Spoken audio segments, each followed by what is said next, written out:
Subscribe. Subscribe. Subscribe. So here is a Buggy, aka GoKart Buggy. It's powered by our CG, a Tiger, 150cc engine. So we have the primer paint on and some need of wiring and almost done with the welding of our shock mount, engine mount, and probably our tank, a fuel tank had a leakage. We'll need to check on that. So right now here's our wiring harness, trying to figure out the wires from our magneto coil all the way to our shooting coil on the other side.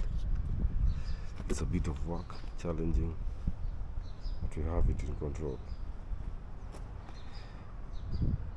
Within a few, we'll have it running.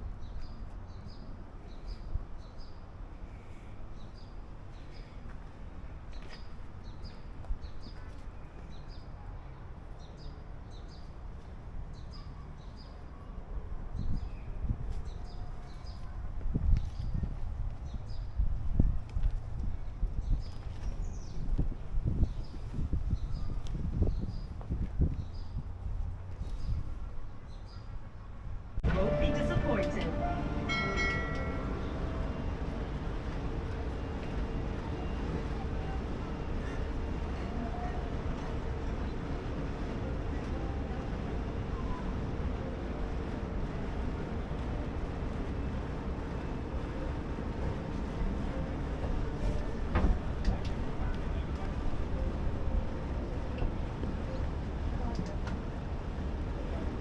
As we make our way back upriver, you may be curious about the type of vessel we're cruising in. Traditionally called bumboats or lighters, these barges were used to transport cargo from ships anchored offshore near the mouth of our Singapore River to the warehouses along the river as early as 150 years ago. In 17th century Europe, they were first used as scavenger or dirt boats to carry rubbish.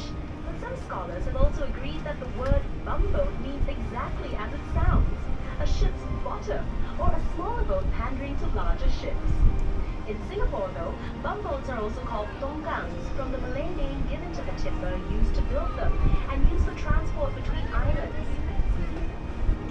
Bumboats are also referred to by the Chinese as tuakos. These boats proudly originated in Singapore, with hulls developed by the local Chinese.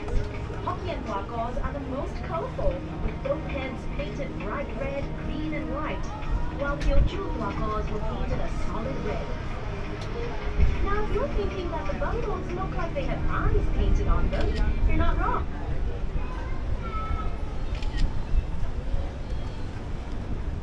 Over on the right bank, you may have noticed a fine fellow cast in blinding white plaster. Englishman Sir Thomas Stafford Raffles, the founder of modern Singapore. The statue marks the spot where Sir Raffles is thought to have first landed in Singapore in 1819.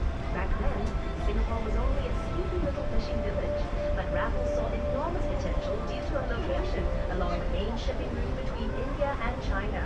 After signing an agreement with Singapore's then ruler, Sultan Hussein of Johor, Raffles set about establishing a trading post and free port on the island for England's East India Company. He developed a town plan, drawing up residential, administrative, and commercial districts along the riverbanks of this budding island city. The large building we're passing on the right was Singapore's first courthouse, after which it became Parliament House until 1999, when the new Parliament House was developed just next to it. What is that strange disc hovering over Parliament House? Is it a bird? Is it a plane? Is it a UFO? Don't worry, what looks like something out of a sci-fi movie is actually part of the